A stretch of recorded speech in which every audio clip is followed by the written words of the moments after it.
Are you looking for world-class health and wellness advice combined with a dose of inspiration and spiritual encouragement? You've come to the right place. This is nourishment for body and soul. This is Manna, and I'm Dr. Turner. Welcome.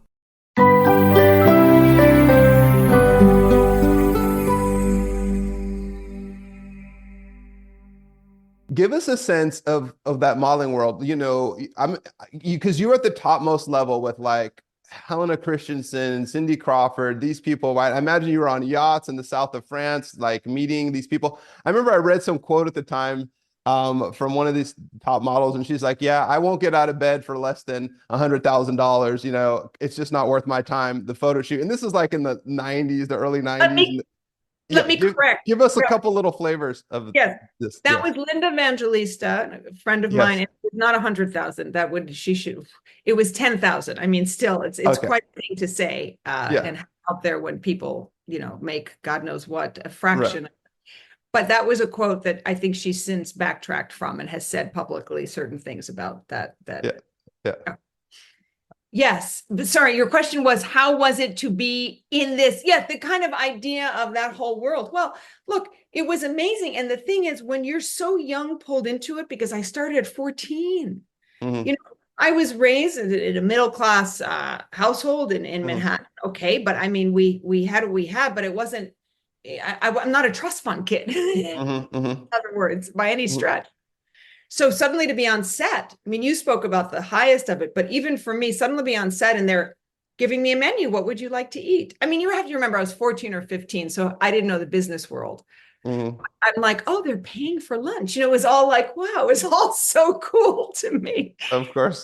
then when you talk about the heights of it and being with Karl Lagerfeld when he was alive, the mastermind behind Chanel and Karl Lagerfeld line and Chloe at one point and Fendi, in his mansion in the south of France shooting the Fendi campaign. It was just out of this world, and we're in his library, the size of I don't know how many houses, massive library, and he's showing me these great books by these great painters and let's say Monet and whoever, Caravaggio, and he asks me what I think of it at age 19 and this picture. This is what I want you, like the woman in the illustration, I want you to have this feeling in the photo when we shoot. Mm-hmm. I mean, extraordinary, Dr. Turner. So Mm-hmm. as amazing as it was also a lot of us, my peers, like you mentioned, Helena Christensen, Christy Turlington, on and on and on, Naomi Campbell, Nadia Auerman, Tatiana Petitz, we all grew up that way. So it was kind of you get used to it very quickly. We're creatures of habit after all. Mm-hmm. And it started for me so young. So I just kind of, but I also knew that, okay, I already answered that. So Mm-hmm. it was amazing. So let me give you a story. Mario Testino, the famous photographer, shooting for, I don't know if this was Vogue, American Vogue, or GQ. It was, we were in a boat on the Nile River doing pictures. I mean, how extraordinary. That was more exciting than telling you a yacht story in, wherever Mm-hmm. off the coast of Italy, because what is there to say? You're offered champagne and caviar, and everyone is, I'm going to give you a different version of that, drunk. And then everyone expects models to sleep around with everyone. And I was Yeah. very offended by that because Right. I'm not interested in that. What are we, just because we're beautiful and being photographed in sensual, sexual ways, because that's the business and that sells, does that mean that off camera you can approach me in a sexual predation way? I don't think so. I Right. don't think so. So there's that whole Me Too side, of course. So when we Yes. talk about yachts on the south of France, Yeah. if the people are interesting and we're having interesting conversations and there's something besides just talking about money and how much a bottle of champagne costs, then fine. But I mean, Right. it was boring, even to me at a certain age. I'm like, what am I? And then no one wanted to hear what I had to say about world current events. Maybe it was just shut up, be beautiful, and look Mm. cute. Mm. I And see. That would be stifling. I would have a sense of inner, turmoil from that. yeah. And believe me, Dr. Turner, it doesn't mean that I don't like yacht. I mean, who doesn't? You're a Sure. yacht. What is there not to like in a beautiful part of the world? Beautiful food. But are we happy? What are we talking about? What is the point of it all? Or Yes, of just course. Yes. spend money and to show the world that look at us. And now you think these generation, it's all the selfies and Right. promotion. It's like, oh my God. So, Yeah. but it was extraordinary. That Nile, that shoot on the Nile, and then that so many incredible stories with Karl Lagerfeld in Monaco at his mansion, and being in the Thierry Mugler fashion show in Paris at a famous theater. I'm forgetting the name. Jerry, they had models of all these different generations. So before me, someone like Jerry Hall and Pat Cleveland. And then they had my generation. We were the kids at that point, the hot models. And then who came on the stage to dance with us? Only the models that weren't uncomfortable. And of course, I was professionally trained as a dancer, because that's what I had originally wanted to be. Was the one and only, I'm dating myself now, Go James ahead. Brown was still alive. Can you That's imagine? amazing. Oh And my he was gosh. on stage, and there were about 5 of us that could handle it and not be like, and just were dancing with him. I mean, that's extraordinary. You don't get those, and you are seen like you are equal to James Brown. I mean, that's what's amazing to me, much more than a yacht with champagne somewhere in the Mhm. South. My God, he's looking at me like we're equals, because we're both the entertainers, we're both the performers in that moment.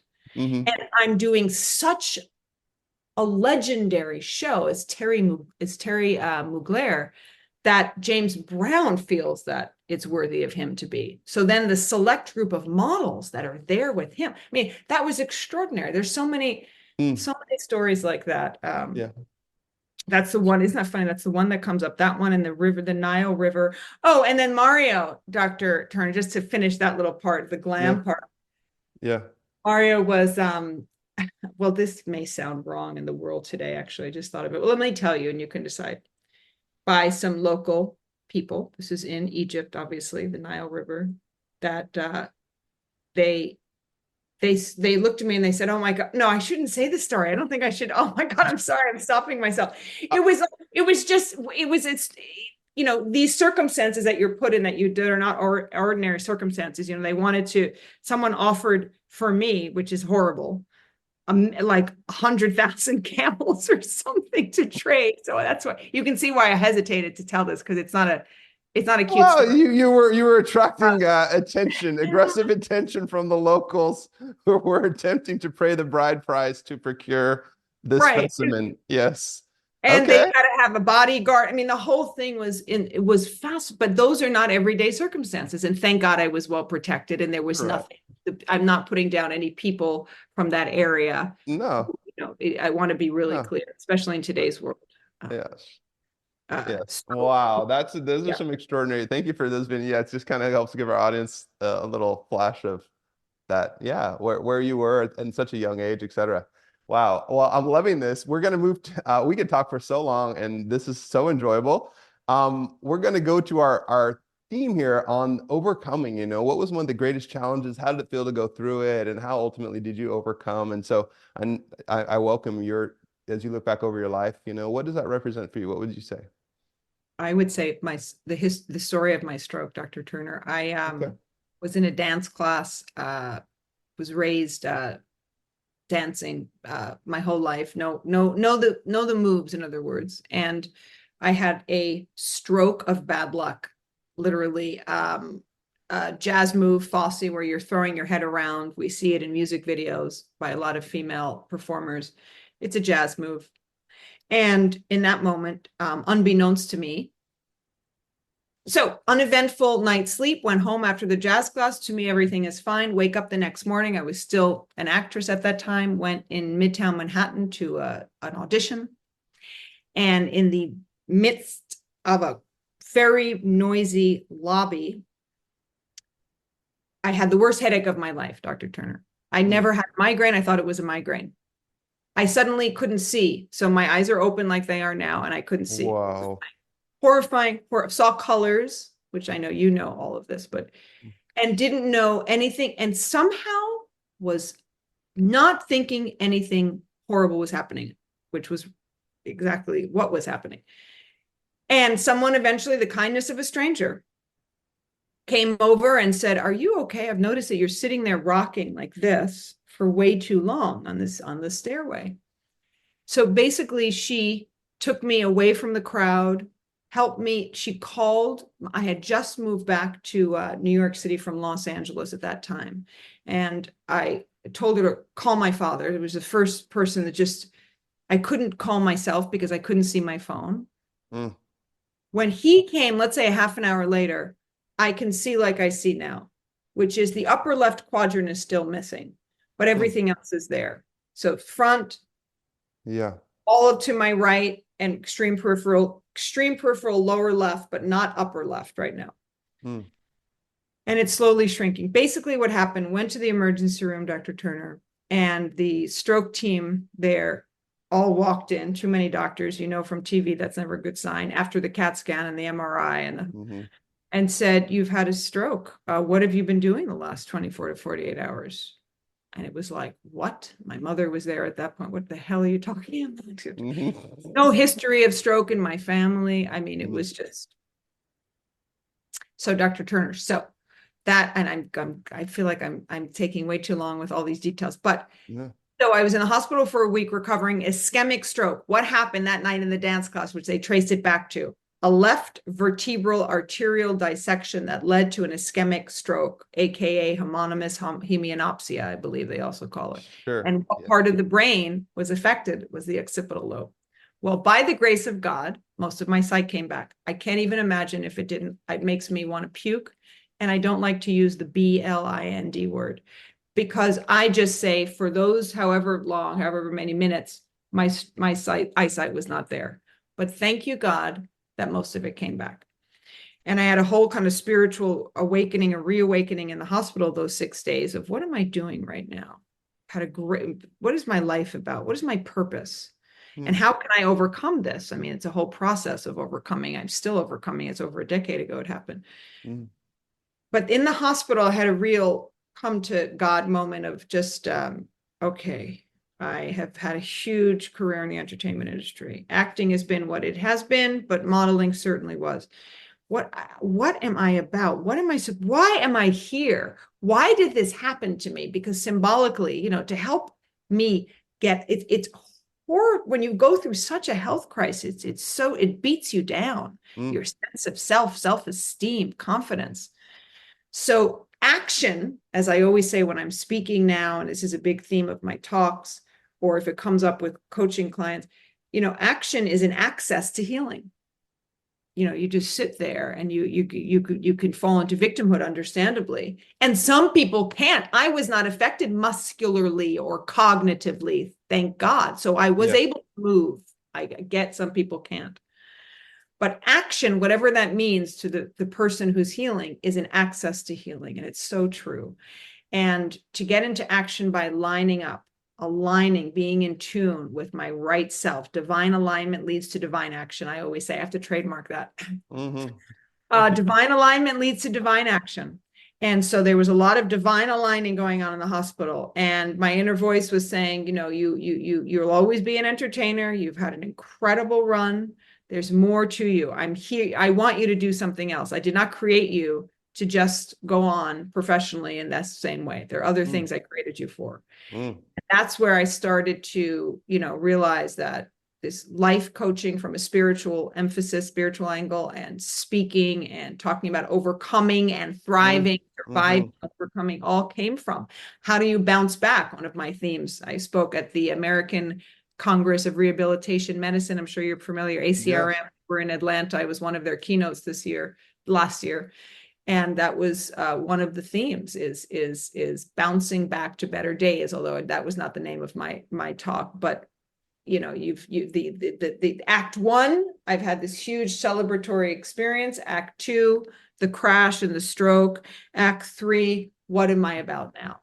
How did I overcome? And it's inner life, Dr. Turner. For me, it's all Mm. inner life. That's how I help my clients as a spiritual life coach to thrive by shifting the perception, the perspective, so and getting in touch with your spiritual integrity and your values so you can pivot, reframe, up level, and thrive. It's Mm-hmm. not the lipstick and the makeup and how fat you, how what your weight is, although that gets into health stuff, obviously. So that, but it's the self-talk, the inner life, the spiritual tools, the consciousness movements. Am I aware? of how I'm reacting now? Can I accept that it's me and no one else or no other circumstance? And what is the action that I have to take to shift? It is, you cannot control anyone else, but you can only control, excuse me, you can't change anyone else. You can only change yourself.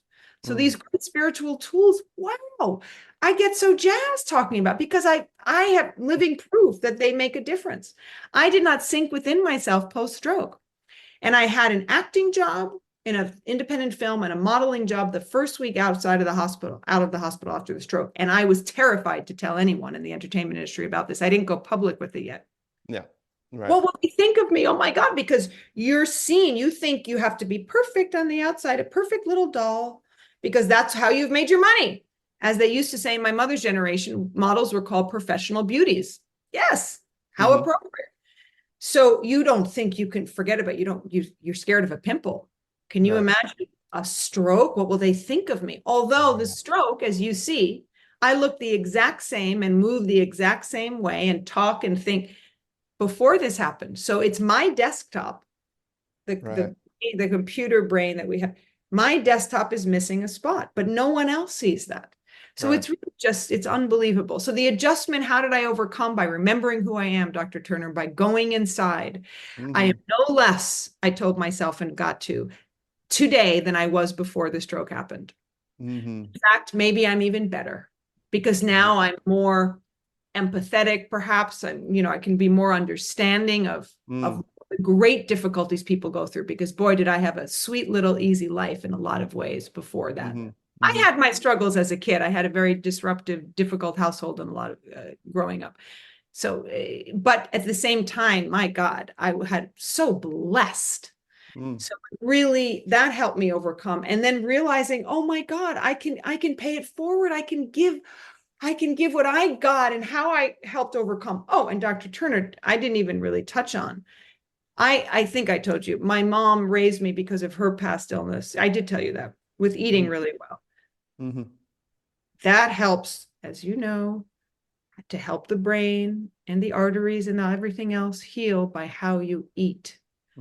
Now, how the importance of nourishing our body with the right foods and the importance of organic, and no, it doesn't have to break the bank. There's so many ways people have to know. It's so important. We can't have the GMO and the pesticide sprayed and the glyphosate and all this stuff is harming our bodies. We have enough that we can't control when we step out of our home in terms of the air. But you can control what you're eating. And the supplements, I was raised on so many supplements, vitamins. And so all of that helped heal my brain, I think. And the brain is still healing. It's the slowest organ to heal, as you know. I expect this to, it diminishes very nominally, very slowly. But I think I want to get it so that before I die, it's really little. My stroke doctor, the neurologist, thought that it may just even get to be so tiny. She said, because you were so healthy before this accident. Yes. Amen. So I forgot that. I forgot where we were. Well, wait, just talking on overcoming, you're ending there talking about nourishment and taking care of your body and health, putting the brain in a state of healing. Yeah. Wow, phenomenal. Oh, and Dr. Turner and the spirit, and then, well, they're all intertwined, as we've been saying, the spiritual life too, because how do I know that I should eat more broccoli instead of get some fried in bad oil food? Well, if I'm aligned right, again, divine alignment leads to divine action. So that all goes back to my meditation practices and that anyone can do this. It's all up, it's up to us.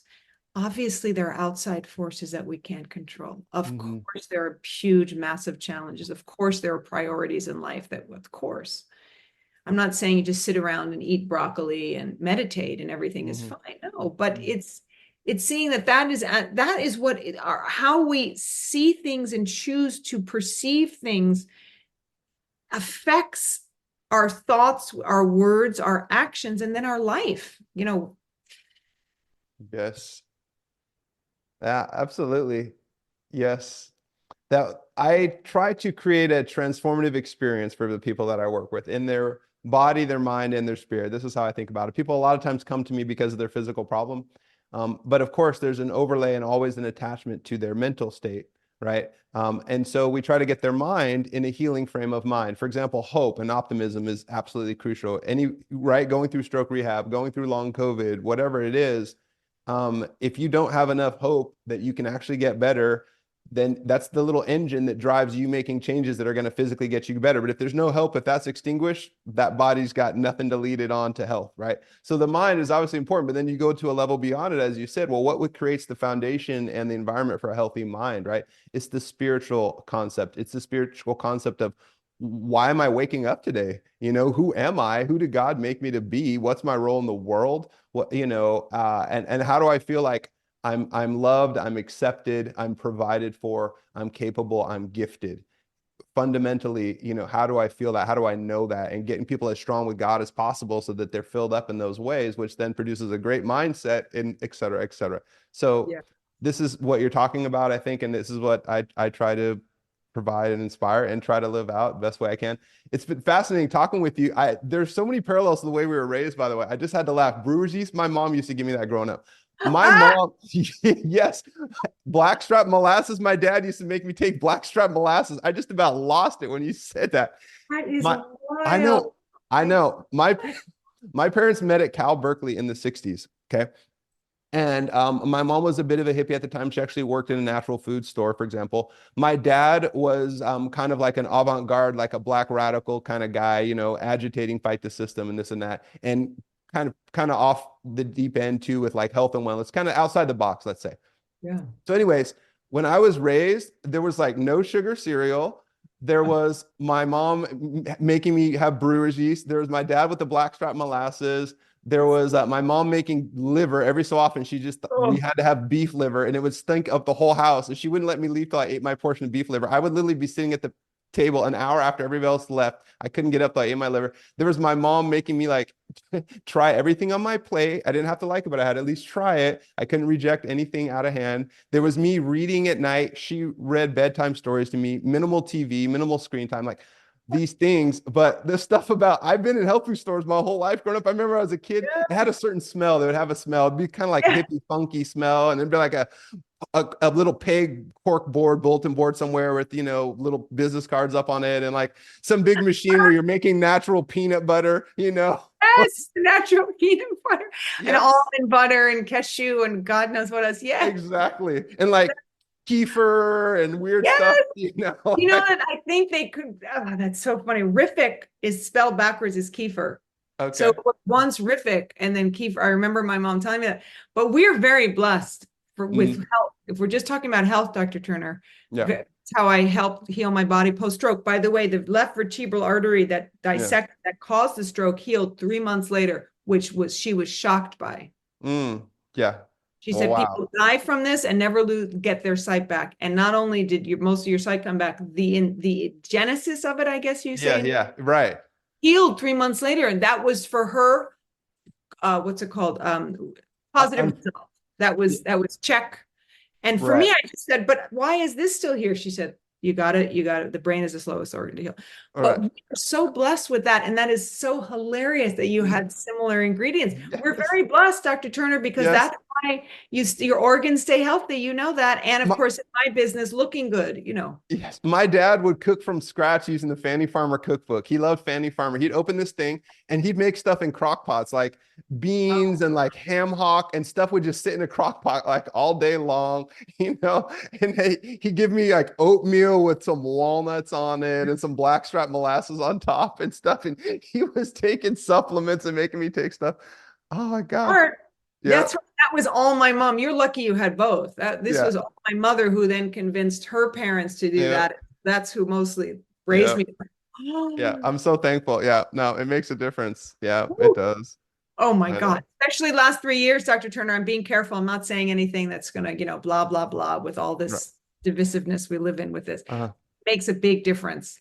Yeah. Can I just say a few supplements? Do you mind? No, go ahead. Speak freely. Yeah, we got a couple minutes left. Go ahead. Liposomal glutathione these last few years, NAC, as you always tell people. Mm. Vitamin D3, zinc, the quercetin, vitamin C. I mean, this was like every day, just to think of some that just come up. But that liposomal glutathione, let me tell you. Really? Oh yeah. I need to go find some myself. Yeah, I need to go And find the some. and the pump, so it's the liquid, so it's getting more directly into the system, Right. which of course, as you know, the NAC, I don't know if Yeah, that some it does. It converts over to replenish glutathione is the idea. But if I'm open to the idea of getting some glutathione directly, yes, perhaps the challenge is the absorption of it.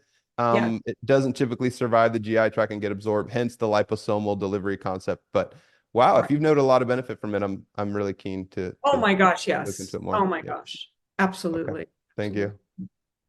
Wow. Well, so enjoyable, Yeah. Claudia. Thank you. I'm so glad You. we made this happen, and I look forward to being in touch for years and decades, as the case would have it, under God's, plan, and it's all just perfect and great. Yeah. And Dr. Turner, thank you so much for this opportunity. I'm so delighted to be here, and I so Mhm. believe in your incredible practice, and I'm so grateful for your Mhm. help to me. And I just say, if anyone's interested in Yes. contacting me for life coaching sessions and to hear where I'll be Yes. I was just about to say, yes. What's the best way to get in touch with you? How do you want people to find you? Yes. Thank you. So my website has everything in different categories. It's claudiamason.com. And they can also find me, info at claudiamason.com is the business email, and for Instagram at Claudia Mason 1, the number 1. So Hmm. Okay. Well, fantastic. We're going to put that in our show notes as well, thank you. when we publish this. So we'll make sure to get the word out. Yeah. Yeah. Okay. Thank you. You're welcome. It's been fantastic. Thank you all listeners. Hope you're inspired. I know I was. This was enjoyable, inspiring all at the same time. Overcoming. And that's what this woman has done. And that's what I hope you can do with your own challenges through God. Amen. Amen. Thank you. This wraps up another edition of Manna. I enjoyed our time together, and I hope that this has inspired you towards a healthy and happy life. Be blessed.